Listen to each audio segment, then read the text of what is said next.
The Fighting Quails Part 2. Wang promised all obedience, and packed up his goods and went off. On the road he was overtaken by a rainstorm which soaked him through to the skin, and as he was not accustomed to be out in bad weather, it was altogether too much for him. He accordingly sought shelter in an inn, but the rain went on steadily till night, running over the eaves of the house like so many ropes.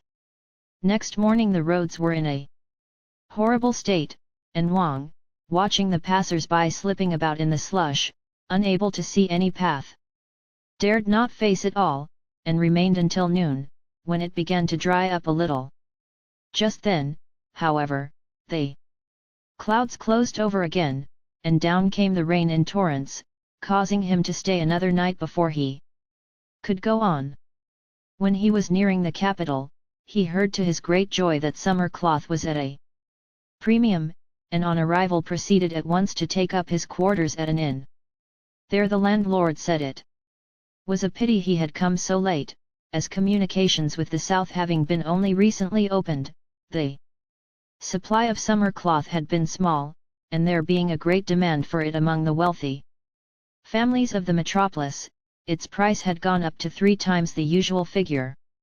But, he added, 2 days ago several large consignments arrived, and the price went down again, so that the late-comers have lost their market.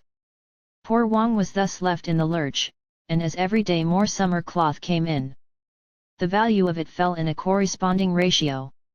Wang would not part with his at a loss, and held on for some 10 days, when his expenses for board and lodging were added to his present distress. The landlord urged him to sell even at a loss, and turn his attention to something else, which he ultimately did, losing over 10 ounces of silver on his venture. Next day he rose in the morning to depart, but on looking in his purse, found all his money gone. He rushed away to tell the landlord, who, however, could do nothing for him. Someone then advised him to take out a summons and make the landlord reimburse him, but he only sighed, and said, "It is my destiny, and no fault of the landlord's." Thereupon the landlord was very grateful to him, and gave him 5 ounces of silver to enable him to go home. He did not care, however, to face his grandmother empty-handed, and remained in a very undecided state, until suddenly he saw a quail catcher winning heaps of money by fighting his birds, and selling them at over 100 cash a piece. He then determined to lay out his 5 ounces of silver in quails, and pay back the landlord out of the profits. The latter approved very highly of this plan, and not only agreed to lend him a room but also to charge him little or nothing for his board. So Wang went off rejoicing, and bought 2 large baskets of quails, with which he returned to the city, to the great satisfaction of the landlord, who advised him to lose no time in disposing of them.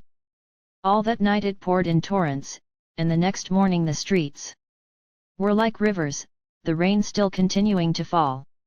Wang waited for it to clear up, but several days passed, and still there were no signs of fine weather.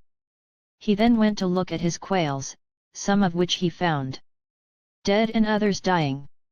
He was much alarmed at this, but was quite at a loss what to do, and by the next day a lot more had died, so that only a few were left, which he fed all together in one basket.